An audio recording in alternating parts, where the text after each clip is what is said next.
Hello! Today I am discussing The Way of Kings and Words of Radiance with my friend James. I believe Hey, you everyone. finished Words of Radiance. Nice. A couple weeks ago. I did. So no, I finished Words of Radiance around 2 or 3 weeks ago probably. Okay. It's been a little bit since I've read any Brandon Sanderson books. Yeah. So I'm going to be a little bit rusty on But this. then again, and I've read Yeah. these books twice, so I feel like I know them decently well, and Yeah. I like them a lot. I But remember all of the philosophical insights from these books it's too, also been 'cause- it's also been longer since I read them, right? I Yeah. read these for the second time this winter. yeah. So if we don't remember stuff, that's fine, because we'll both forget stuff. I never remember everything from books. I'm really good at forgetting yeah. books. So tell me, how far have you gotten? Have you read all 5 books? I that have come read out all so 5 far? books, and I've read Okay. the novellas. Okay, that's great. So these two are what I've read so far. And everybody watching this, if you haven't read the 3rd book yet, there's going to be no spoilers from anything after the 2nd book. Yes. So you're all good. But it is going to be spoilers for the first 2 books. I should Yeah. have said that right at the start, but yeah, spoilers for The Way of Kings You can put that on and screen Words at of the beginning. Radiance. Well, I think it's fine at this point. Okay. Yeah. James here does have a YouTube channel. It has nothing to do with books, but I believe your channel is just called James Adams. It's called James Adams. I make 10 videos people about who tech. watch this video should go check his channel out. You should. I make high quality tech videos. That's the slogan of my channel actually, is James Adams high quality tech videos. I review phones, For AirPods. high quality people. Yeah, high quality tech videos for high quality people. So if you're not a high quality person, this channel's not for you. But if you are a high quality person, like us two are, then I think you'll enjoy my videos. Okay, so let's get to the books. I'd just like to know, what are your general thoughts on these books, the characters, the plot, just anything about these books. I want to just see where you want to go with this discussion and see what you have to say. Yes, so one of the biggest things that stood out to me about these books was the originality of them. So I remember Brandon Sanderson saying, no, it's the reviews at the start of the books. I think one of them somewhere said it doesn't borrow from the classics, and that's something I really noticed throughout the books, because lots of the plots, lots of the stories in it are so original. When you read a book like Harry Potter or Narnia, I can see so much similarity to books like Lord of the Rings and things, and some authors draw so much inspiration from other authors. Which I don't think is necessarily bad, It's- but it's a I good do thing for some pretend to. cases. I mean, why did you say pretend? I do like generally like the originality, and I do agree with you. There's a lot of originality in his Yeah. storytelling and world building. And these are the original books. Like, these books in the future are going to inspire other books because of how many good original true. things there are in it. So I would expect over the next few decades, like, there's going to be a generation of authors inspired by Brandon Sanderson, in the fantasy niche at least. I think you can already see, at least to a small degree, some people taking a little bit of inspiration from like the way he writes magic with his Oh, hard yeah. magic systems and stuff. So I agree with that, and I think you can see that to a small extent happening already. Really. That's pretty cool.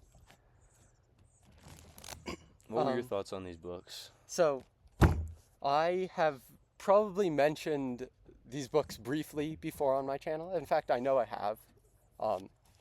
And you can see, and if you've seen my comments on other people's channels, you know that I really love these books.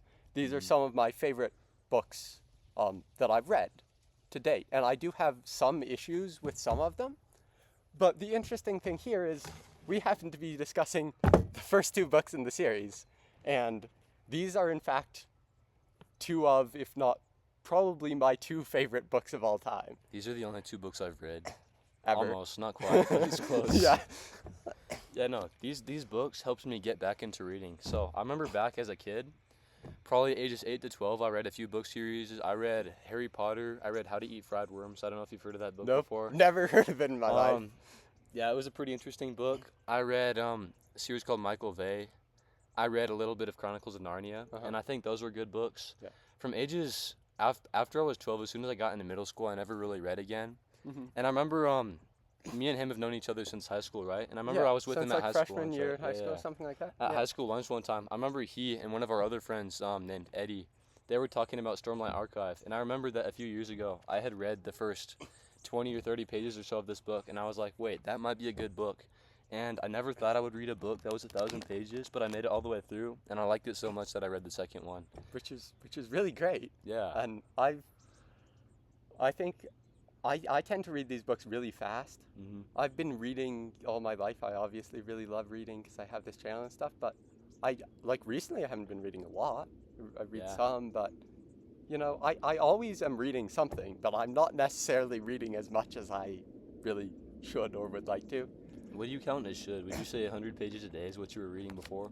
When I read these, yeah, but Wow. not with most Okay. stuff. No, I could not. never do that. I don't. Most of the time, and I think there will be times in my life where I do that, but most of the time with most books, I don't get anywhere near 100 pages a Okay, day. yeah. For me, it's like 20 or so. I probably could. I'm just kind of, I don't know. I procrastinate and I'm lazy. And you have a life also. Kind of. But yes, when I read these the second time last winter, because I've read these twice, as I said, I did read them probably like 100 pages a day because I love Okay. these books. Yeah. And I was trying to read fast enough that I could like get the fifth book, Yeah. which I still read like a month or so after it released. But Really? you know, Yeah. It's pretty short. I read these 10 years. Do you know when these books came out? I don't know. It's like that came out before 2010, maybe 8, Really? 9 or something, or It's as maybe old as not. us. Actually, I don't know. Somewhere Yeah. around then, though. Okay. You know, I know the general idea, general time period of when they Yeah. came out, 2010-ish. They're timeless books, though. You'd never be able to guess when these books were written, too. And that's how it goes in fantasy a lot, I guess. Well, I think you can get something. I think you can tell they're relatively modern, Yeah, yeah. right? But I think they're gonna. Personally, I agree that they're gonna be people who disagree with this, but I think they'll last a long time. Okay, yeah. When I say modern, I just mean like post-1950s, though, honestly. Nah, nah. You might disagree with that. Yeah, no, I mean it's fine, but Yeah, personally, I feel like this. I can tell that this is written, like after like 2000. 2000. Yeah. That makes sense. I haven't read as much I literature tend as you have. to, and the other people do different things. I don't know why exactly I do this, but I tend to think of like the split in the fantasy genre because it's sort of the modern fantasy genre is really a sort of recent thing with Tolkien and whatnot. Yeah. I tend to think of the split from like from classic to modern as being like around 1990. That's a good mark. That's just how I sort of think of it. That's not. I mean, I'd like to think it's correct in some sense. I don't know that's actually that meaningful, but Yeah. that's we'll have where to I look tend into to that more think of that sometime. being. So I'd be interested to know because when I first started this book, I actually read the prelude in The Way of Kings, prelude to the Stormlight archive. Yeah. And I read it and I was like, and this was years ago. Could you remind me what's Right. happening in the prelude? Is that with Seth or is that No, with the that's the Kelek Kelek, and the yeah. Yeah. Okay, I still yeah. don't know who those guys are. That's spoiler. Yeah, but, okay. yeah. And again, this was years ago, and my reading tastes have changed at least a little bit since then. But I was just like, that was weird. And then I put the book down, and then I didn't pick it up again for like more than a year. Mm-hmm. And then I read it, and then it became one of my favorite books. And it still is, in fact, one of my favorite books, or arguably, possibly my favorite book, to be That's honest. I love these so much. They're really good books. So I'd be interested to see, what did you think upon starting this? Did you Thank you. think it was weird or anything like that? Slow? I'm trying to think. It wasn't really slow to me at first, too, because you get past the prelude at the beginning with the Kelek and all those guys. I didn't really know what was happening with them talking about going back to the place to get hooks dragged through their skin. Yeah. Or whatever that was. You're not expected to know what's happening. It will get revealed to you later. Yeah. Then I get to the prologue after. It's kind of weird they had a prelude and then a prologue, which I haven't seen in most books. I haven't read a Chapter lot of 1 long is books. really just the third prologue. Yeah, though. yeah. You remember what chapter 1 is? Right? I don't remember what It's it that is. guy in the army, Sen, I do and remember he that ends guy. up in Kaladin's squad, and then he Yeah. dies at the end of the chapter. Yeah, so I was really confused at the beginning with the switching around between all the stories, but I didn't get bored. Once I got to the prologue part, that's the one where it shows Seth the assassin and White going through that hallway stabbing all those dudes and assassinating the king. Yeah. That was pretty interesting to me.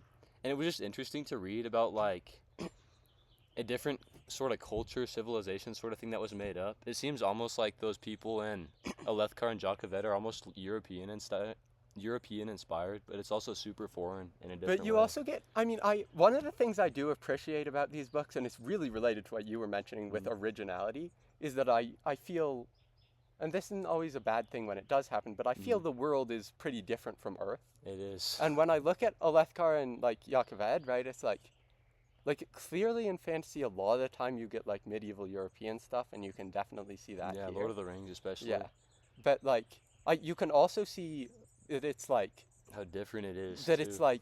there's a little there. He's taking inspiration from so many places. Like you can see, Mhm. I feel like South Asian sort of stuff. I You can look see at the that too. food they're eating. Even the Right. palanquins that they carry the women around on, that's from East Asia, Hmm. China and Japan. Those are Hmm. really popular.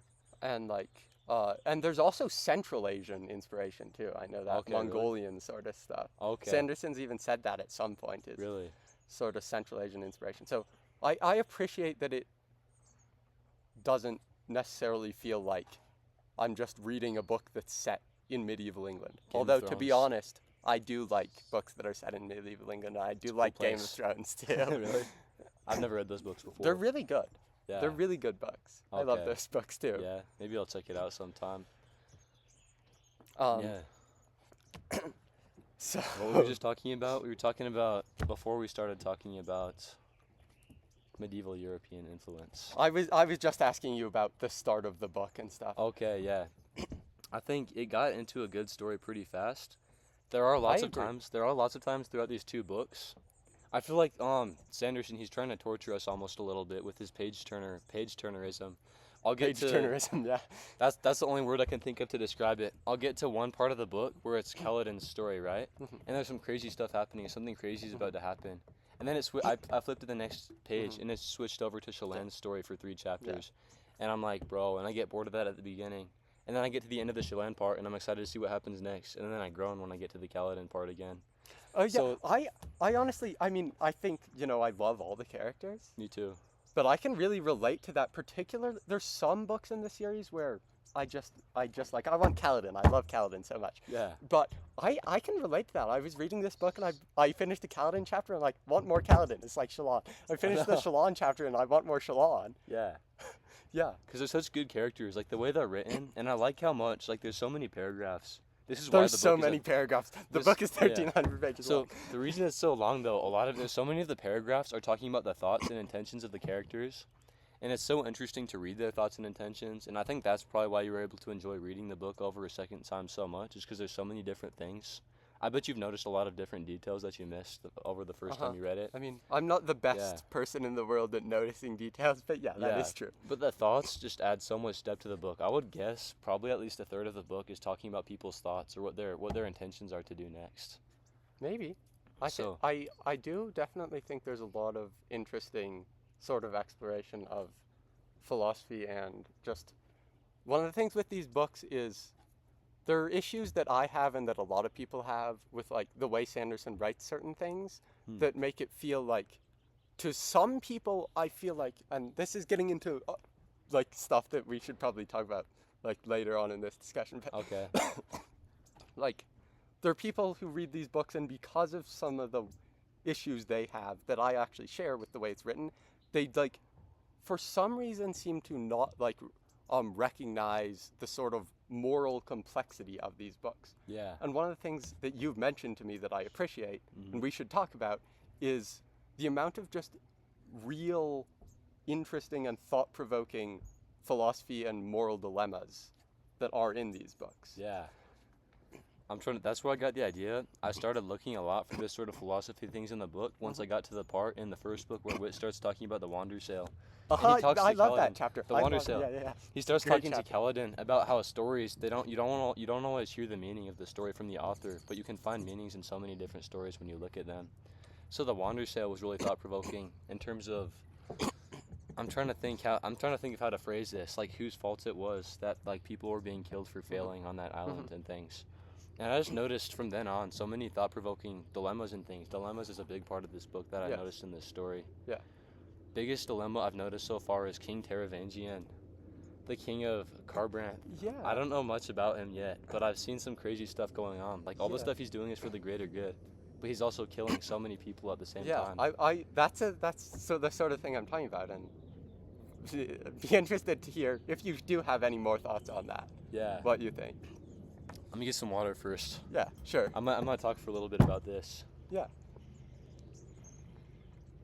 Or my thoughts will run dry, and I won't talk for very long about it either.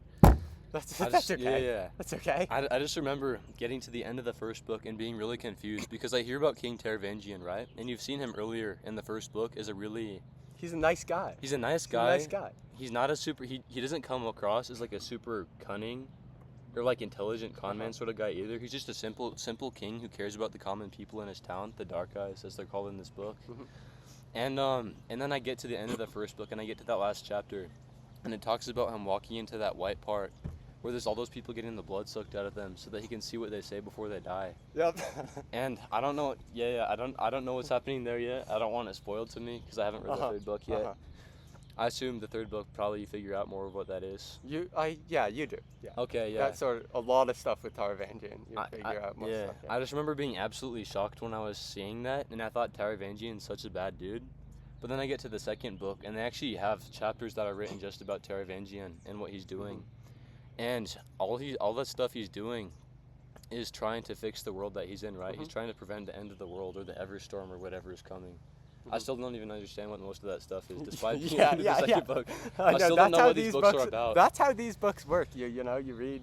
Anybody watching this knows this, but you read 2,500 pages, you still don't know what's going on, right? But I feel like you'll know what's going on, but you don't know what's going on. That's weird. Yeah, it's written. I mean, it's very easy to understand the stuff that you really need to understand, and it's fast paced, and it's not like confusing. It's just that there's a lot of mysteries and stuff that he just hasn't explained yet. Yeah. And a lot of which he will explain in the next 3 books. Yeah, but I feel like Taravangian, it's almost like he's trying to transcend like any kind of basic ethics, basic actions or anything, which I haven't fully decided on whether it's right for him doing that with the greater good or not. Yeah, it's sort of this idea of, he's working for ends that he's using to justify his means. The journey before destination, right? Well, yeah, I feel like that's going to be one of Sanderson's arguments if he has any kind of moral arguments in this book. Taravangian in some sense is sort of, and particularly the way Sanderson portrays it when they're doing philosophical discussions in these books and the later books, is sort of arguing for a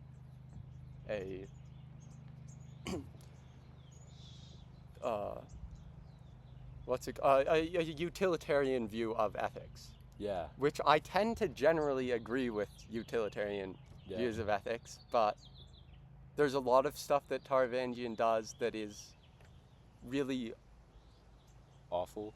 Arguably, that is really awful. Yeah. And the thing that I like, and that I like Taravangian a lot. I think he's a really interesting character, right? Yeah. He's one of my favorite villains probably in any book. Villain? Well, yeah, that's a good point. Is he a villain or not? Make sure you don't spoil. Yeah. I'm still deciding but I've heard people. That's a good point because I've heard people refer to him as villains too, and then I was like, "Is he a villain, really?" Yeah, right? Yeah. So that's very justified. So I've done the exact same. Even after 5 books, you haven't decided whether or not he was a villain. Well, you could say his role in that definitely changes in the in the next 3 books, but really? Okay. I just thought also I'm trying to think. Taravangian, he's trying to transcend ethics, right? He's believing what he believes is the greater good, which could be the greater good. But at the same time, he's working against other people who are also trying to do the greater good, right? Like, he wanted the assassin in white to assassinate Dalinar. It's like he and Dalinar, they both want 2 different paths to save the world, right? And what I've come to learn so far, what I believe, is that Taravangian, he's trying to consolidate as much of Roshar as he can in order to keep the whole place unified and save the world. I feel that Dalinar's plan is more to treat all the High Princes in Alethkar like kids and eventually unify Alethkar. I think he said that. Unify Alethkar, and then Alethkar can make alliances with other kingdoms without becoming part of Taravangian's whole, whatever kind of new nation state he's trying to forge. I don't know what he's doing right now, but he's the king. We might...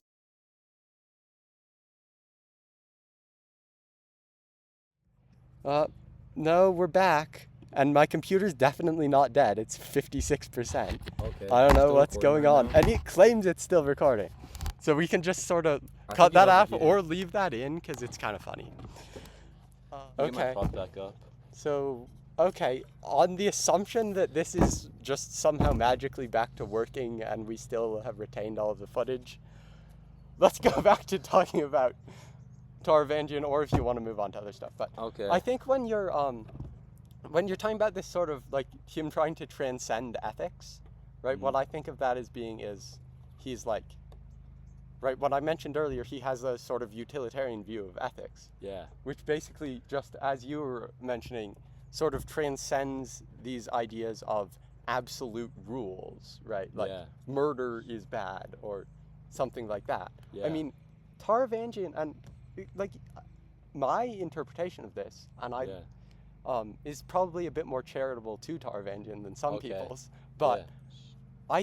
I think he believes that murder is bad in some sense, Yeah, he believes it's bad in a but general he situation. also believes that it's not, there aren't absolute rules I think, about these things, I don't know. I which feel I like, think is somewhat reasonable. yeah, I feel like what Taravangian would believe is he generally would believe in absolute rules. Like it's bad for more people to get killed, right? Yes. But like the way I view it, the way I think he Just- views it is that yeah. he's saving lives Yeah. by killing a smaller portion Yes. of people, right? Yes. And I feel that still goes kind of hand in hand with an absolute rule of more like death and people. Yeah, being the murdered, being absolute bad. rule that he's following is sort of like the utilitarian rule of just minimize suffering. Yeah. So you're right about that. I think is an it's absolute not that rule, there but- isn't an absolute rule. It's just that he's not.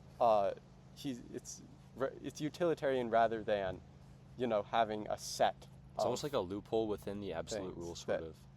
Yeah. A loophole isn't a good way to describe it, but that's the closest word I can think of it. So, And I would be interested. My assumption is that you're not necessarily fully in favor of that sort of idea I of don't just know. minimize suffering no matter what. I think minimize But- suffering is generally a But good I thing. agree. I think Yeah. everybody can agree that it's generally a good thing. Yeah. So, I'll yeah, have to what get- is your yeah. thought on? What's your just personal thought on that? Yeah, for the most part, I think on minimizing suffering in general, I think that minimizing suffering is generally a good thing Yeah. if you're doing things for the greater good. I think it's really easy to get misled though when you think you're doing something for the greater good.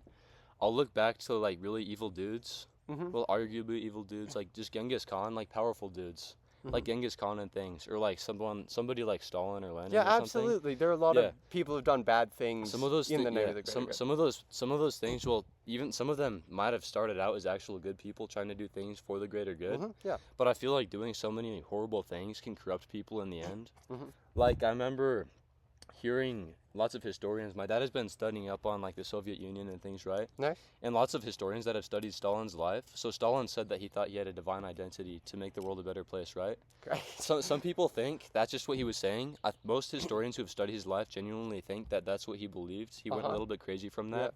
And he just got so crazy from doing so many bad things that I think the power corrupted him. And I'm worried the same thing could happen with Taravangian in the book if he ends up doing so many things in the name of the greater good. Even though he genuinely is a good guy right now, I believe it's really easy to get corrupted when you're doing that sort of thing. I mean, yeah, that is my view, is that he is genuinely a good guy, right? And particularly, I'm talking about these books specifically, but I see him as fundamentally a good person, which some people don't. He's starting out as fundamentally a good But- person.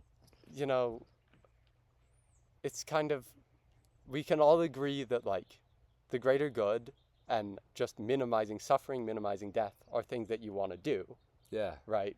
But one of the good things about these books that I mentioned earlier is we can say that, but then it's like, what if you have these specific situations? Yeah. And is this like, in this specific situation, is it really justified? Yeah, because I or feel like somewhere there will always be some kind of absolute rule on whether something was right or wrong. So murder is pretty much always wrong, right? Like unless you're doing it for the greater good, like Taravangian is. At least that's what I've come up with so far. If you're doing it to save more lives, but I feel that like imagine like a god judging Taravangian in the afterlife. It would still be possible to judge whether Taravangian had the right intentions or not, whether he was really a good guy. So maybe there's not a set. There's almost an absolute rule on whether murder is good or bad, right? But there's so many absolute rules and things of what is right and wrong that we just like haven't discovered yet or anything. I'm trying to think of how to phrase this with ethics. Because either what Taravangian is doing, either he's good or bad, right? But we can't decide whether he's good or bad or not. Maybe. I So mean, my personal view of this sort of thing, like independent of the books, but also it applies to the books too. My personal view of this sort of thing is probably gonna seem to you and to a lot of other people, it's probably gonna seem a bit nihilistic and a bit a bit like materialistic, Yeah. right? But my view of the world and how the world works is basically like solely like materialistic or like physicalistic, if you want Yeah. to call it that. Eh. Sorry. It's fine. Sorry, guys. It's fine. And basically, when I think about all these things, right? Obviously, like I agree, murder is generally bad and Yeah. suffering is generally bad and whatnot. But my personal view of this is that there isn't really an objective moral standard to the universe. Okay. As in that there's like things that, you know, I consider to be right or that I don't like, and there are things that I say, you murdered someone, I don't like that, right? Yeah. And there are things I don't think that everything is totally subjective, because I think we as humans have evolved There's actual things that are bad. to have like moral standards. Yeah. And I think basically everyone does have moral standards, but I don't think there is a literal objective Oh yeah. standard for morality, Yeah. which a lot of people disagree with. Yeah. me, Because that's right? where I tend to. Well, if you want to finish.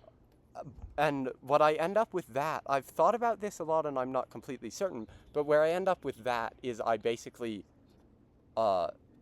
think that the only real way, the only like real, like the best way to base your morality is just off of empathy for other people.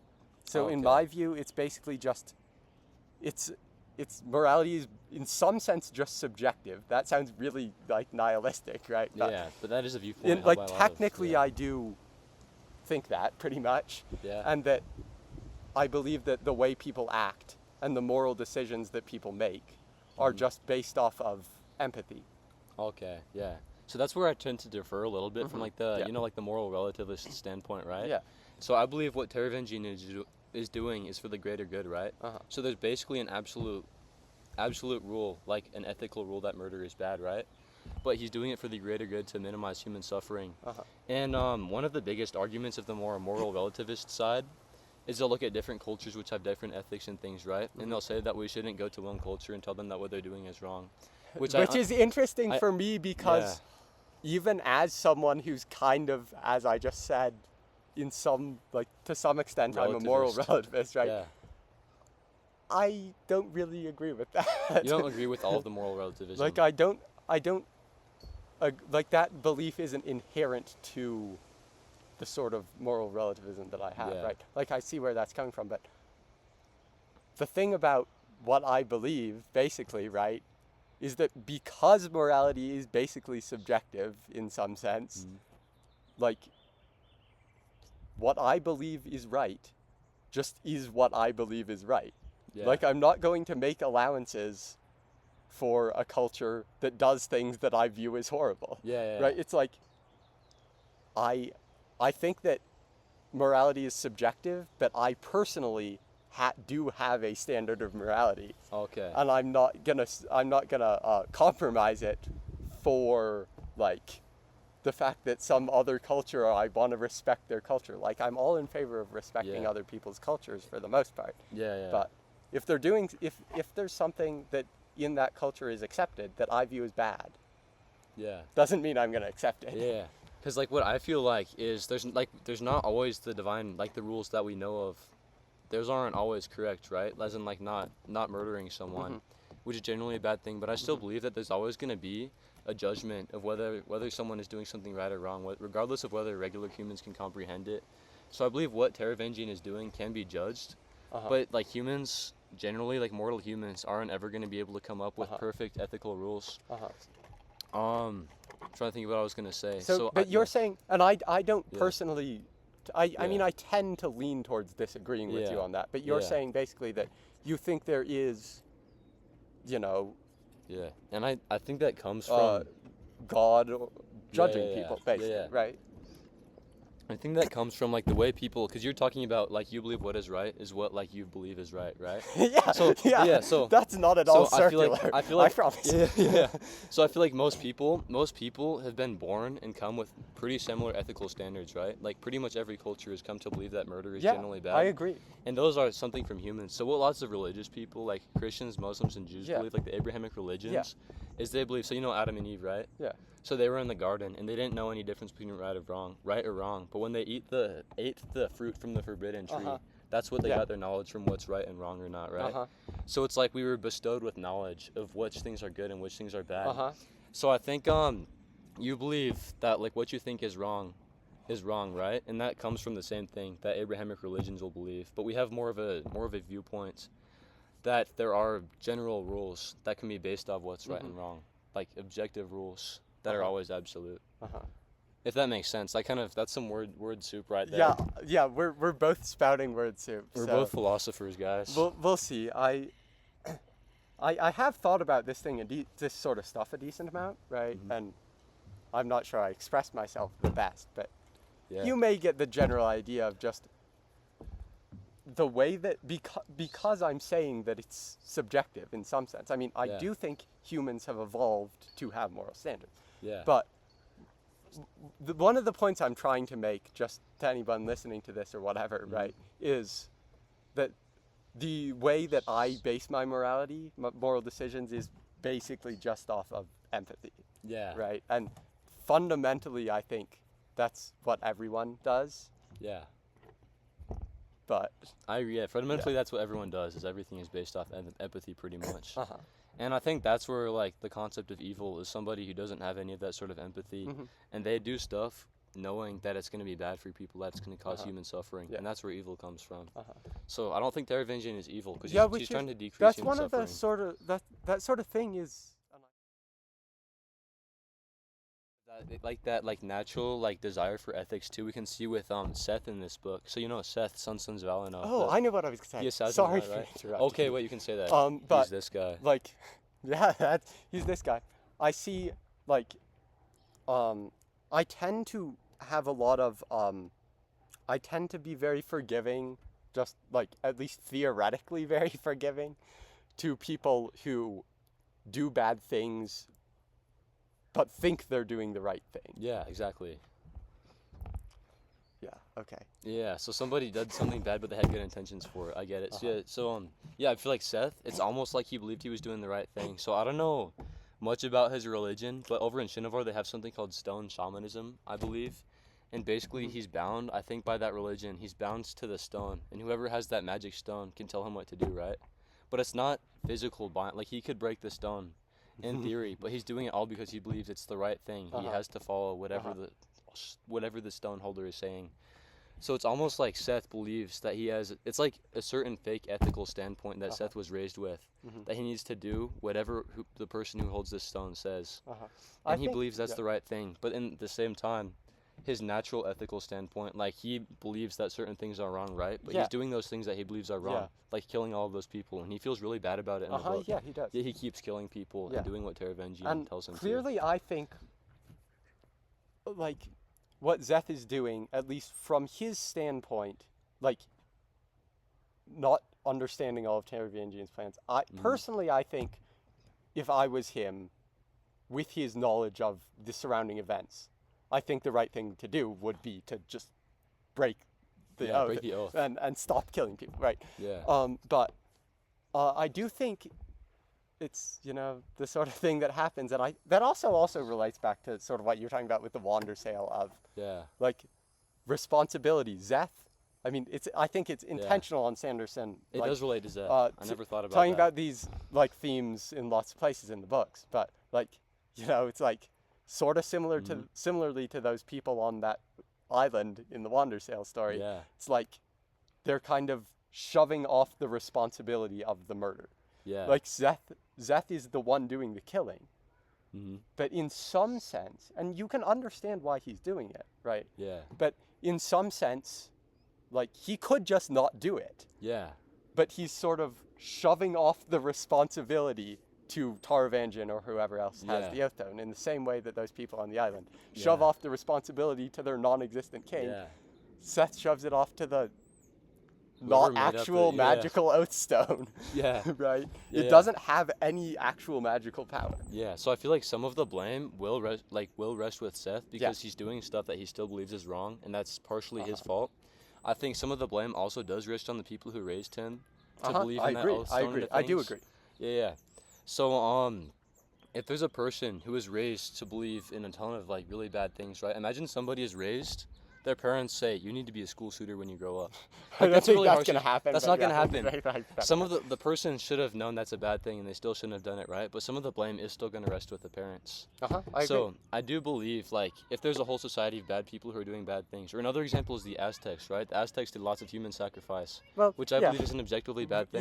Yeah. So I think the current Aztecs, they still should have realized that's a bad thing with some of the innate moral senses. Mm-hmm.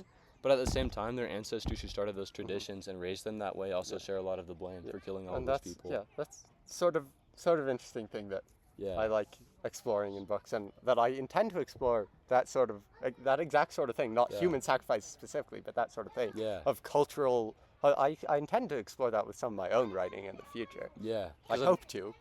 Hopefully, I can do it well.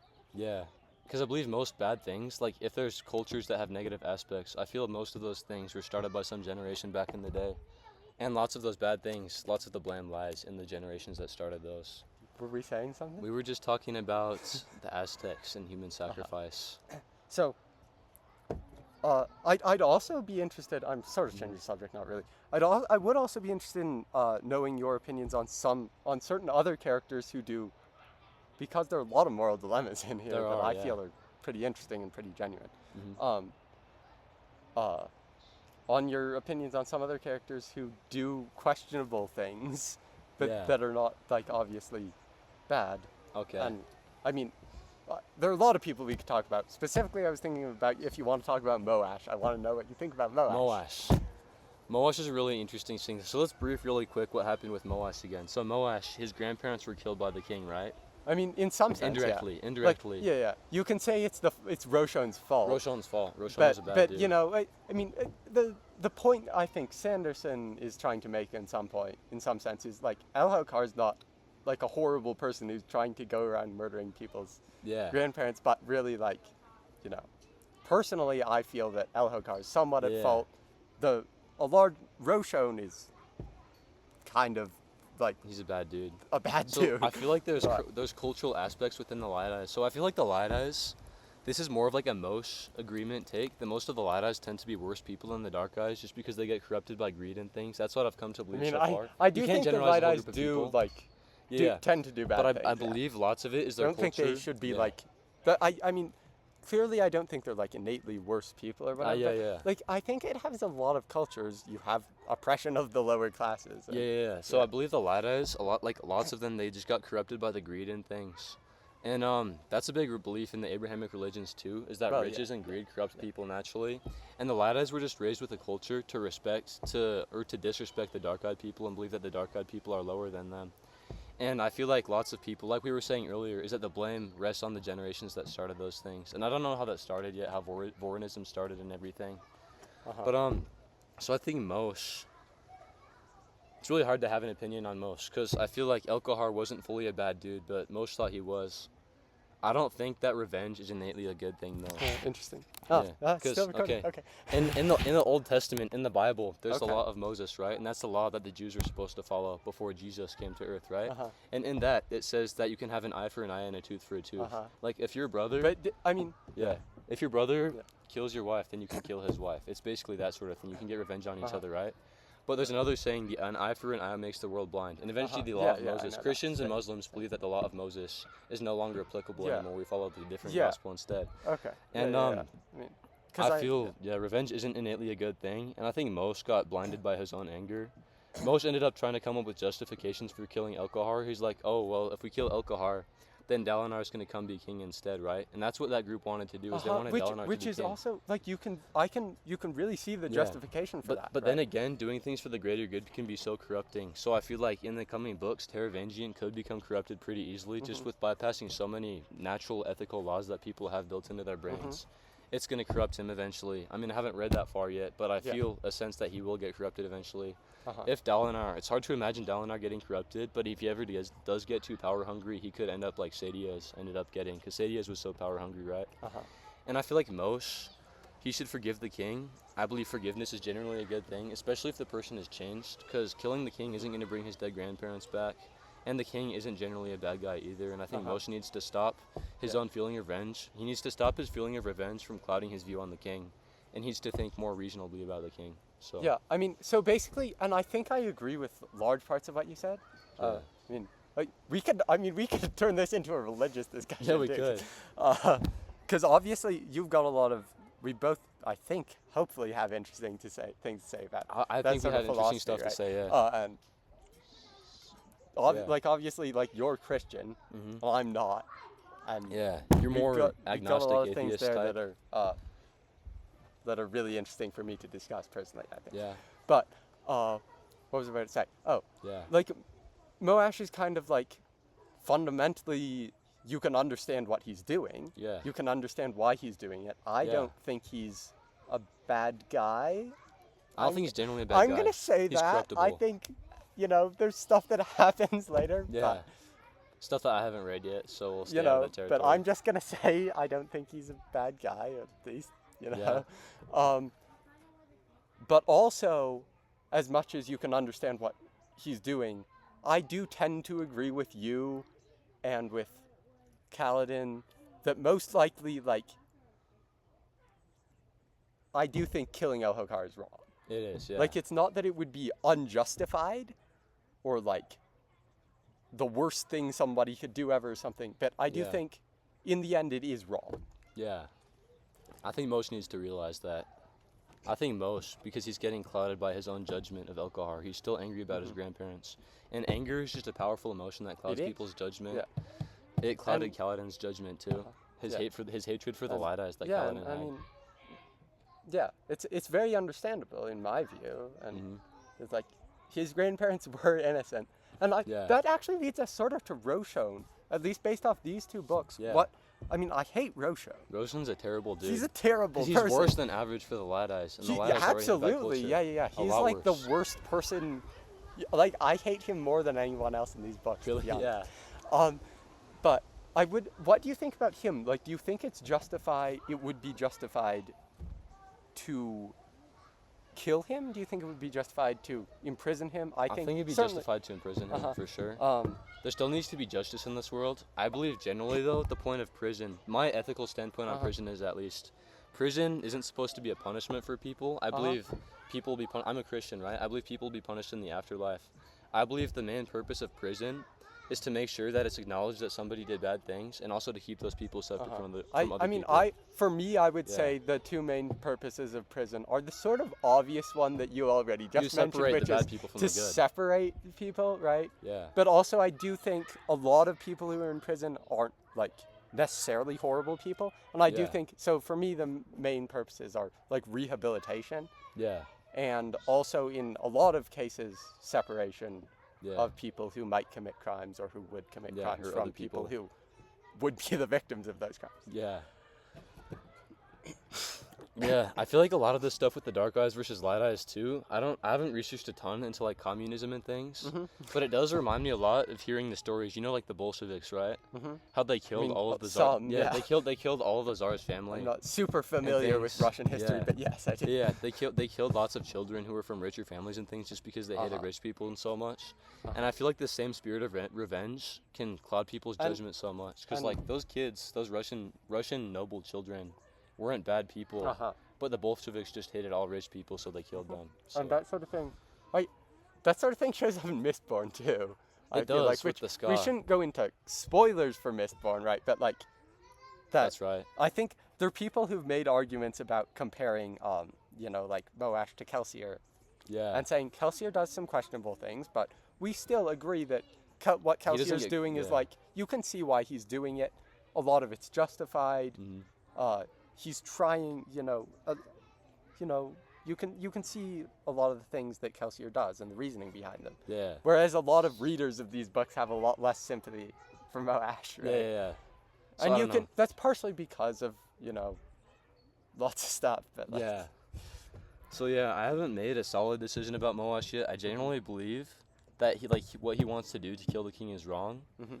I fully haven't decided if he's a bad dude or not, but I think killing the king will make him a worse person than if he decided to forgive the king. I think forgiving other people was always going to make someone a better person in most I cases. do. I certainly, with these two books, my view, and again, a lot of people disagree, so it's fine if you disagree, but my Yeah. personal view is I definitely see him as fundamentally a good person. He wants and trying he wants to do the the right greater thing. good. In the same way that Taravangian is fundamentally a good person and is trying to do the right Yeah. thing. But he could be morally corrupted really easily, because humans get corrupted by breaking ethical rules like that, right? I mean, to some extent, we probably have somewhat different views on that, but I'd like, say so, yeah. like, I'm not quite as like keen on the like power corrupts thing as you are, but like, Yeah, and I it's not do just that in think that general, power too. can corrupt. It's like, just, yeah, it it's can. easy for people to use what they were doing before as a justification for doing something wrong, right? Yes. People come up with all kinds of Yes. Once you have to start creating other justifications for doing something you want to do, I feel like that's one good indicator to look at it and start wondering if what you're doing is really the right Yes. thing or not. Have to Intelligence cut out our incredibly Yeah. intelligence, not at all rambly and Alright. not word salad. It's time to get intelligent discussion. again. Yeah. Okay. Okay. What are some other ethical? What do you I think mean, of? we What do you don't- think of we don't- Shalon? Oh, with that's- Shalon, yeah. is she really being her authentic self when she's out on the side of plains? Like, can a person change like that so easily, or is she being a fake version of herself right now? I've wondered. I mean, there's lots of stuff that gets addressed in the later books and whatnot, Okay. but I'm generally of the opinion that, like, Shalon is Shalon, Yeah. and that the fact that she views those like separate personalities, like Vale, Yeah. right?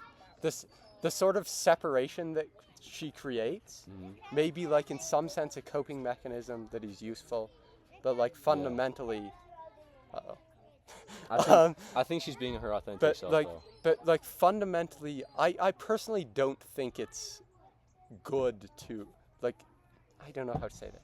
Good to be But a person that like, you're I not. think that Shalon is Shalon, Me too. and that she needs to, at this point in the series, she does need to recognize that she is her, Yeah. and all her, at this point is mainly just Vale, right? Is her Pretty like much.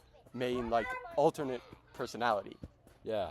So yeah, I feel like Shalon at But first I think she needs to recognize that Vale is a part of her. Yeah, I feel like it was more of a fake it till you make it mentality for her. So I feel like Shalon at first, she had to fake her personality, right, to get Jasna to like her and things. She had to be more confident than she In really some was. sense, but I do also think that one of the things you get with Shalon, I'm not disagreeing with you completely. Yeah. I'm just trying to say something. No, because I believe eventually but, that became her authentic self. She like is her authentic now. she has always, even when she was trying to steal the Soulcaster that Yeah. didn't exist, Yeah. she was genuinely and has always, from the start of this book, been genuinely interested in learning. Yeah, from she has. from Jasna. Yeah, so she didn't lie to Jasna about that. So I think she is her authentic self. I think her authentic self changed, though. And I think it changed for the better, probably, because that's what she needed to become to help save the world or whatever she's doing right now. So I still don't fully understand her role. I know she's a Knights Radiant. The fact that she got paired to a, let's take a break real quick. Sure. How long is our recording going right now? 51 bit parts of that are gonna get cut, right? Okay, they are, yeah. I don't know. I'm not a big fan of cutting stuff, so there will be probably a lot of rambling that I leave in. But I'm gonna cut. Let's not cut too much stuff. I'm- Only, I only mean, like I'm the little gonna parts cut- like this that we're gonna cut. Yeah. I'm As gonna cut authentic that. as possible. And yeah. Okay. All right. We can keep going right now. Yeah. Okay. So I feel like the fact that Shalon got paired to Elias Bren represents that at some point lying was a big part of her personality. Yes, because there's a lot of explanation. She covered up those memories in herself about how she killed her dad and how she was the one who actually killed her mom. Yeah. And okay, she was the one who killed her mom. I forgot about that Yeah, part. yeah. But it was like she killed both of her parents. yeah, so she like lied to herself and tried to say that she didn't do it for a while. That's what she tried to tell herself. And she got paired to Elias Bren, so I feel like that does say a lot about her still, and she still is gonna have to make up more lies in her life. But I still feel that she is being her authentic self. So yeah. I think there's a lot of interesting exploration of lies and whether they can, in some sense, have value. Which I think, if Sanderson, I mean, a lot of the time, he's like, you know, not necessarily giving you answers. But I do Yeah. think generally he tends to be on the side of at least some types of lies can actually, in some circumstances, be kind of useful. Yeah, in Right. a way. What was I But going they with can that? I corrupt don't know. people too. But yeah. But yeah, Yeah. I can see where you're coming from. I don't know that I would say for certain Shalon is being her authentic self, but yeah, Yeah. I mean, she has to I fake it a can little see bit. what you're saying. But not everyone is always. It's really liquidy. Like, I can't think of it like liquidy. It's really fluid. Whether or not someone is being their authentic self. I think authenticity is a really fluid word. Yeah, So sure. I feel That's a like good point. right now, like, I'm acting different. I act different around some Same. people. All has to do Yeah. all people. I act different in As front of all my people. mom than I act in front of like high schoolers, right? Uh-huh. And that's just different. I feel like it's different sides of the You're coin, not a high different sides of the schooler coin. anymore. Though, I'm not a high technically. school anymore. That's crazy. So I feel like your authentic self can have a lot of different dimensions Yeah. to it, and that's what Shalann's different personality, her versus Vale, could represent. Because there's certain things I would say in front of like other people I knew in high school that I wouldn't say in front of my mom, right? Sure. And it's still my authentic self. I'm not burying my authentic self by mean, saying some- different things instead yeah. of my mom. Like, it's just different sides of your authentic self, right? You still have the same personality. Yeah, if that I sounds- think if that's a that good makes point. sense. I mean, it doesn't mean that there aren't, for some people, and I think most people at some point do feel they're being inauthentic, right? Yeah. There are ways I act around certain people that I don't feel is like the, you know, not you. most true representation of who I am. Yeah. But like, I agree with you on that. Yeah. Cool. That's a good segue into Spren. So Sure, that's definitely a good segue into I thought Spren. Spren were really interesting Uh-huh. in the way a Spren represents You'll a learn certain more about characteristic, them right? later in the Yeah. series. So I feel like from what I know right now, I feel like a Spren, it's a spiritual, like it's like a perfect representation of a specific aspect or ethic, right? So Syl is an honor Spren, right? Uh-huh. And she's so honorable Uh-huh. that she dies, well, kind of dies, when Kaladin does too much dishonorable stuff, like making two oaths that contradict each other, that he can't keep both of them. And that's what made Syl go away from him. I feel like the Spren represent a difference between mortal humans and whatever is perfect, like the divine, almost in a sense. Because humans are never going to be perfectly honorable, right? The Stormfather said that at some point, Kaladin is going to kill Syl, because at some point he's going to do something dishonorable again. And there's no way of getting around that when you're working with mortal humans. And same for flame and things. Like there's Spren that represent flames. Yeah. There's Spren that represent water, and they represent like the most pure like concepts, like a pure concept of water, a pure concept of fire. I can't think of a good way There to is- explain that. I mean, I don't know. There's stuff I want to say, but that might be slightly spoilery. Okay. In Let's relation not to risk that. the spoilers too much right now. I want to enjoy the full book. Yeah. This is Iron Crab too. Like, oh, are we paused right now? No, we're just still going. We'll cut all this. What if we left this part in? That'd be fun. No. You look at the audience retention. And you see, I mean, like, I zero. will keep a couple, some random nonsense. My temperature my phone is overheating. Nice. Oh shoot, is mine? My phone's been in my pocket. I'm good right now. My screen protector's getting some air bubbles under it right now, though. Yeah. Well, there's a lot of stuff we're gonna need to cut, but I will actually try and leave as much of the Only this. rambling Only in as this. We're gonna leave the rambling, but we're gonna cut out the parts Yeah. where like we stop because of the background and stuff. and the part where the computer just decided to sort of not kind of die. Yeah. Great. So what were we just talking about after I talked about Spren? We weren't talking about anything because really we should be having like a conversation about Spren, but I don't have any useful thoughts that aren't spoilery. Spren are complicated. Maybe in the 6 through 10 books you'll learn more. You will learn more in the next 3 though. It's Okay. just, that's part of the reason I have spoilers. It's really interesting. I still don't have a lot of really great thoughts about Spren, just because there's such a mystical. There's like Spren cities, and there's the whole like mental realm that has the Spren dimension and stuff inside of it. So, yeah, we can save that for a book 3, 4, 5 discussion if I get around to reading those books. Yeah. Cool. What were your thoughts on? I'm trying to remember. There was something I was thinking of earlier. One specific character. Trying to think. What are your thoughts on the journey before destination? Like this entire oath that you see at the start of this book. I'll read it for all the viewers right now, just as a Well, you can refresher. just say it. Life- I can just say it. Life before death, strength Strength before before weakness, weakness, journey journey before before destination. Yeah, and I didn't really understand what that stood at first. Like for a while, I thought it was just some like cringe marketing for the book or I think- something when I read the blurb. But One of the better. thoughts I have on that is that although there are ways of interpreting it that I agree with to varying degrees, I think Yeah. with a lot of the stuff in this book, and there's very good reasons for this, I believe that Sanderson really really intentionally made it vague and very open to interpretation. Yeah. Would you agree with that? I would say in some sense, but there still is, I feel like, a direct interpretation for some parts of this oath at least. Like, I feel like on the journey before destination. So remember when Sadeas betrayed Dalinar and left his armies out on that plateau to be killed by the Parshendi, right? Kaladin ran back to do that, and I don't remember the exact words, but I remember saying in his head that we're all gonna die eventually, so it matters how we live our lives before. And I think that's what motivated him to go back with his bridge and rescue Dalinar and his army. And I think it meant that, so in this sense, he meant the destination was death, and the journey was life, and the life matters more. And I like the parallel there between, and that's sort of thing, like I agree. I like the parallel there between life before death, journey before destination. In that sense, they're saying the same thing. But my point is, that's one interpretation of journey before destination that I think a lot of people will agree with. I tend to generally agree with that, but there are a lot of interpretations, and I think Sanderson did that on purpose, and there are good reasons for it in the story to make it open to interpretation. Yeah. The other thing is that I do think if there was a single interpretation that just sort of all the Knights Radiant followed, every order followed, that Sanderson was just sort of espousing as the one correct view, I would kind of start having problems if I didn't agree with it. Okay, yeah. And because there are, like I said, I feel like there are interpretations that I don't fully agree with. For example, that sort of idea of journey before destination, in some sense, can be interpreted as the ends don't justify the means, which is related to stuff we were talking about earlier. That the ends do justify the means, basically, right? Sometimes they do, yeah.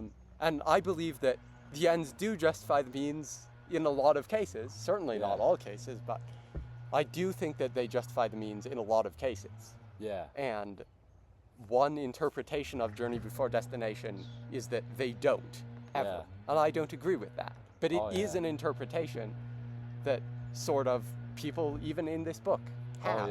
And I think at one point when Teft explains the oaths to Kaladin, do you remember that sort of scene? Teft is like, because he grew up in the Night Radiant he's part of the cult. And he's like, here's what the oaths mean, Kaladin. Yeah. And he sort of is leaning toward in that direction in his explanation of the third part of the oath, journey before destination. And I'm like, in some sense, but I don't actually totally agree with that, right? Oh, yeah. I feel like almost like that journey before destination thing, I would agree to that more in a sense, but not 100%. I still believe sometimes the ends can justify the means for certain things. Yeah. But I believe it's sort of like, it's almost like a divine quality, the journey before destination, which kind of reminds me of Spren, how like an honor Spren represents like perfect honor, something that an imperfect human will never be able to achieve, right? Because humans are imperfect. And I feel like the journey before destination represents like an ethic that humans will never achieve still, if that makes sense. In some, I would, I mean, do you think honor Spren represent perfect honor? I feel like they do, because Kaladin wanted, I don't know, imagine like you tell a lie for the greater good, right? And then you have an honor Spren. Imagine you're paired to an honor Spren, right? I probably can't tell you my opinions on this because it's spoilery, right? Yeah. And you tell a lie for the greater good. You were doing something good, but it was still like a human thing that you can't always stick to honor, right? And I feel like, I don't know how to explain this. Like, the humans are always going to kill the Spren, right? And this sort of represents a divine quality that humans can't always attain to, if that makes sense. I don't know how to phrase it very well, but yeah. Okay, I mean... And I still believe the ends do justify the means sometimes. Yeah, so, yeah. I think we agree on that. Sometimes, I mean, but... Different degrees of sometimes is what we believe. But yeah, I want to say stuff about that because I don't totally agree necessarily with the... Okay. Maybe some of I'll the stuff see you're more. saying, but I can't say stuff without it being spoilery. Maybe once I get farther in the book, I'll see more. Through the series. About Spren, and because basically, in some sense, I mean, you're saying, at least in the sense that there is, in our world, at least, I mean, arguable here, whatever, but there is like an objective standard for morality, is your belief, at least in the sense that there's a higher power who can judge people, right? Yeah. And it seems to me like what you're saying is that, in some sense, the Spren are kind of pure in the sense that they, like, honor spren are, well, I mean, I'm putting Yeah. words in your mouth, so Yeah. you can tell me if I'm right, but I feels to me like you're saying sort of that honor spren are honorable by that objective higher standard of honor, It's of more like morality. well, I feel like they're honorable by a more simple standard of morality. So I feel like a spren couldn't comprehend the concept of the greater good, right? So I feel like Taravangian, maybe what he's doing is right. I haven't fully decided on that yet. Yeah. But Taravangian still wouldn't be able to like bond with a spren just because he's not bound to any kind of specific like ethical characteristic. So a spren is like it's like a representation of a certain quality, but it's too simple. Like the spren can't understand anything complex, like the greater good or anything No, like that. That's kind of what I think some spren can understand some, but Okay, yeah, I the see where you're going, where you're coming from, and Yeah. we should probably move on because Spoiler- I don't know how spoilers for to talk Spren about this without spoiling Yeah. it. Yeah. Yeah. And I don't have a fully formed opinion about Spren yet because I don't yeah. know enough about And Spren I don't either. really expect anyone to have a fully formed opinion on a lot of things in these books because so much, like, It's so complex. it's so, you know, Yeah, cool. yeah, so much mystery and whatnot. Yeah, there is. We shouldn't necessarily talk about this for very long, but I guess I have a couple of random little questions I can ask you that aren't Okay. necessarily directly related to this. Yeah. Do you ever cry while reading either of these books? Almost once. I can't remember exactly when. I'm trying to remember when it happened. What's the time that somebody died in one of these two books? It might have been Okay. related to somebody I will dying. say, I have cried in every single Stormlight book. Really? I cried in The Way of Kings When what happened? when Tien died, although Yeah, second okay, reread that I was the part. also This is when I almost cried. I was when Tien also I was actually crying for a large part of that chapter. died. Really? Just some of it was as much because I'd read the book before the last time I read it, Yeah. and I was crying for a large part of that chapter, the chapter where Tien dies, which is not all flashback. If you Yeah, do you remember that? Because the chapter's like not all flashback. It's like where he's like Yeah. going to save Sadius Yeah. and he flashes back to Tien To when Donna, he's yeah. 15 or whatever. yeah, and then it goes back to the chapter. Yeah. Yeah. So I cried during that chapter, and I think my eyes might have got watery a couple other times in the book. But Also I cried when during Shalane that killed her chapter, dad. and particularly when Tien died. That is like the saddest thing in any book ever. That was I sad. will stand by actually having read stuff like Storm of Swords, which is incredibly depressing. I Yeah. will stand by that Tien's death is the saddest thing in any work of fiction that I've Yeah. read to date. I almost felt like crying too on the part when Shalane killed her dad too, because her Uh-huh. dad was like That's really obviously sad, a pretty bad dude, right? But at the same time, it was like her dad and stuff too, and it was just like sad, you know. Uh-huh. So I don't know, but Tien's death I- was a lot worse because Tien was like a good Yes, little and kid, right? and yeah, Shallan's death. I don't think I Shallan's cried. dad's death, yeah. Yeah, Shallan's dad's death. Yeah, Shallan killing her dad. Yes. Yeah. I don't think I cried, but I do think that hits really hard, It was sad. particularly in the way that it's written. Yeah. And I think part of the reason Tien's death hits really hard is the way that it's written, and like Tien smiling. And it at was him like so and then, unjust and crap, like die- with like gets his Roshon. head chopped off. I just wanted to like murder Roshon. Roshon yeah, was such a see, terrible that's guy. what Roshon is a terrible guy. So yeah, But like with Shallan like singing to her father as she murders him, Yeah, like that was, it like- hit really hard, particularly with the context of what that means and stuff. yeah, I did. But yeah, I cried during that chapter, and particularly, I think both times I read it, I'm pretty certain I cried when Tien died. And Yeah. then I cried at some point in Words of Radiance, probably somewhere around the climax of the book. Okay, yeah. And then I cried, not a lot less, but I cried at the climax of Oathbringer. I know exactly when I cried, but I can't say it. Okay. Then I yeah. cried at a certain point in Rhythm of War. Oh yeah, that's the fourth And one. then, yeah. And then the Okay. fifth book, I went the whole book, and I was like, you know, it occurred to me, I've like cried when reading every single Stormlight book, because these books just hit me so hard, right? Yeah. And like, I haven't cried while reading this book. I heard the And fifth also one I wasn't had as good, some right? problems with the fifth book.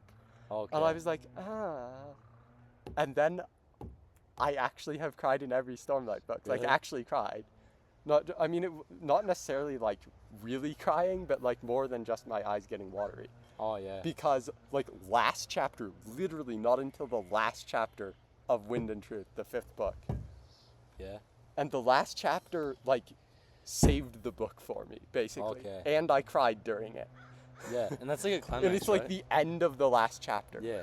And it's like after the climax, right? Oh, yeah. It's like I mean, there's an epilogue too, but I'm talking like literally the end of the last chapter. Oh, okay.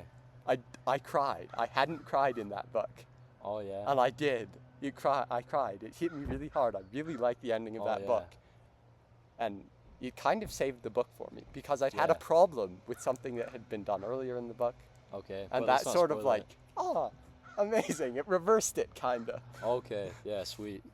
Cause the series is split into 2 parts. The 5th book is kind of a climax, right? It's kind of a conclusion. But then are we gonna but- get new characters in the second phase of So, Stormlight? so the way it works is like Mistborn. There's like a 100-year gap, or yeah. or I've only read the first multi-hundred or Mistborn series, whatever. though.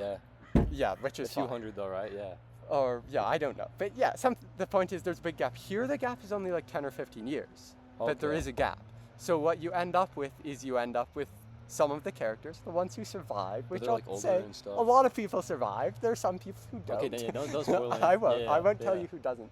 Not like anything happening. but- yeah.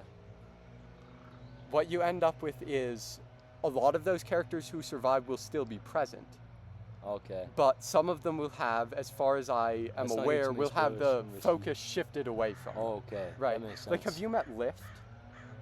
I have. Lift was the girl Oh, in who this had one. and she's in the interludes. Yeah. I kind of hated reading the interludes So- because they took away from the main Oh, story. I love the interlude. But they got. Oh I yeah, they what kinda do you grew on think me. of Lift? Because I'm not the biggest fan of Yeah, Lift. let me think. I gotta go I'll have to be somewhere at honest. 3, but yeah, we'll talk about Lift Yeah, still. that's okay. So What time is it? I can remember a ton of stuff about Lift. Did she do anything like? She tried to steal the food from the people. She steals food a lot. What was that country, Azir? From Yeah. like the Prime. Yeah, And you then- don't have to have a lot of her thoughts friend on becomes her. the I was Prime. just wondering, because Okay. personally, Lift is one of my least favorite characters. I don't really like the way she's written She's pretty shallow. too much. Yeah. But I mean, there are people who like her, and there are reasons to like her, and she's going to be a major character in the second Really? part of the series, and there are interesting things with her, and I could believe that Sanderson might turn her Oh yeah. into a character that I like more. Yeah. Okay. But Maybe I I'll see that. personally do like the interludes, even I personally started not to like the liking Lift interludes. specifically. I started to like them. I can absolutely see why people wouldn't like the interludes, Well, but just because I wanted to hear more of the main I story, like right? the interludes because I sort of talked about this on my channel before too. Yeah. Is I kind of just, if I enjoy the story, I like it, even if it's Yeah. even if it's a slight break from a story I might enjoy even more. Yeah. I can just, anything that I enjoy the story, even if it's not obviously directly related to the main plot. Mhm. Personally, I just tend to still enjoy those things. It was really and I interesting. enjoy a lot of the Yeah. interludes. It was interesting. I like some of them, so it was interesting to hear about like things going on in other parts of the world and things, right? With that girl Risen, the trader, the alien trader who goes up to the Reshi Yeah. Isles and things. Yeah. That was cool to hear I about love those. that chapter too. Yeah. Like, because there's the chapter with her and Shinovar, and then the Reshi Isles chapter. I think it's written like really well. It is really personally. written really well, and just like the islands that move around and stuff was really interesting to me, and it was cool to hear stuff from the interludes affecting stuff in the main story later, like how the one kid in the interlude with Lift, how he ended up becoming the Prime of Azir because they thought Oh, he got yeah. brought back to life Yeah. by a divine power or something, and then like later Yeah, in the yeah, book you like hear that. about people talking about the new Prime in Azir. What was that kid's name? I mean, it's Gox is his Gox is name, his and I name. like to call him Gox, but his name as the Prime, because he takes a new name because he's the Prime as Azir, is Yanagaon. And throughout the Okay. rest of the Let's books, not spoil too much for the listeners. he always, but- gets referred to as Yanagaon. okay. But it does refer to him as Yanagaon yeah. in Words of Radiance, because I think it does Okay. at least, because he gets that name immediately. That's the name he takes Yeah. upon becoming the Prime of Azir. Oh yeah. Right. But Sweet. his real name is Gox, and I always like to remember that his real name is Gox. And it always sometimes bothers me in some sense that he's just Yeah. sort of adopted the fact that he's Yanagaon and he doesn't even think of himself as Gox. Like Shallan versus Lift, but Yeah. different sort of. Yeah, Or it, Shallan it versus really Veil. is. It really is. Yeah, that's cool. All right, I gotta head up to someone's house over in the Okay. acres, like in like But 10 minutes. let's Is there any say, other little thing you I, want I was going to say, one of the problems that a lot of people have with Sanderson generally, Yeah. and that I tend tends to be for me one of the few minor criticisms of these two books, because as I said, I absolutely love these two books specifically. Is the way that Sanderson writes certain things, and just the way that he writes generally, his style, or you could say his prose, his writing on a line-by-line basis. At times will feel a bit like over, to me and other people, and it doesn't mean I don't love the books, because I clearly do. But some people it's a bigger problem, and I'm interested to see what you think of this. Do you think the prose feels overly modern or cheesy at times? Do you think the dialogue feels cheesy at times? That sort of thing, because a lot of people, including me, have problems of very varying degrees with his style of prose. So the prose, I feel like, so I haven't read a ton of other literature, a ton of other fictional literature, right? So I'm not a super great person for this. I don't have a lot of experience. But I do feel like I definitely have read some other books besides Brandon Sanderson stuff. Yeah, absolutely. I mean, you've certainly read other books. Yeah, I know that. But I don't feel like he has too much of a modern or like any kind of other prose or anything. I feel like he's just a regular, timeless, like I don't really think about the authors much when I'm reading this book, just because like the story is what I focus on more instead of the style. I feel like the style is really good, so I never think about the style while I'm reading it. But then I'll look back on it as a good book when I'm done, right? Okay. So I don't really know much about prose or like the concept of prose really. Yeah, and I mean, I feel like that's fine, because dialogue was good too. My personal belief, although personally, there are a lot of people who write whose style of prose specifically I like a lot more than Sanderson's.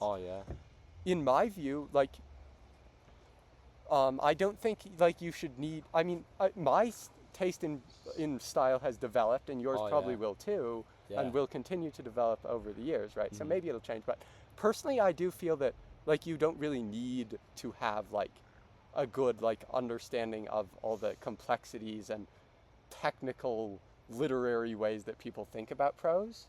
I just feel that if you like it, then for you it's good prose. And if you don't like it, right, it's not like, I feel like, how do I say this, but like, you know, with some authors, people like Tolkien or like Ursula Le Guin, a lot of people like that, Rothfuss, Tchaikovsky, Susanna Clarke. Or I'm just listing names so people in the audience know what I'm talking about. I've read The Hunger Games. That's one thing I've read. Okay, anyway, people like that, with my, I may not have been true a couple years ago for me, but with my current taste in reading, I read those books and the prose and the way it's written is a real benefit towards me in my enjoyment of the book. I really like, I don't think it's just some sort of like nebulous thing that doesn't really mean anything, because people talk about it that way and it sort of gets pretentious and whatnot. You know? I think like the way it's written really at times in books by people like Le Guin or Tolkien can really draw me into the story, and I really like the sort of atmospheric writing of people like that, Le Guin or Martin or Adrian Tchaikovsky.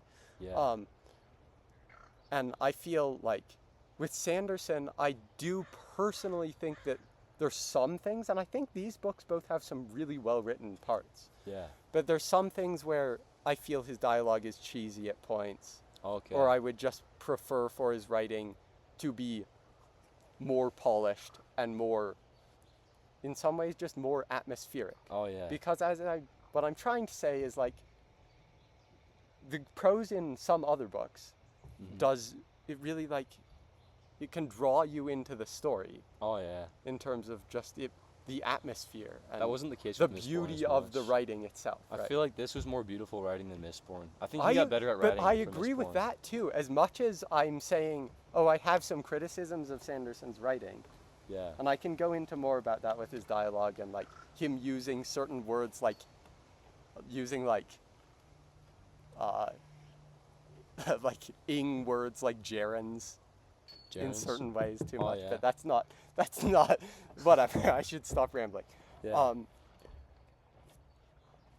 I do think that these books are written better than Mistborn in that sense. I think when I see him describe stuff, the setting, not the world building necessarily, those things are related, but the world building in these books, you know, is really well thought out and complex. And Yeah. but the setting itself, like the characters, just where they are, description of where they are.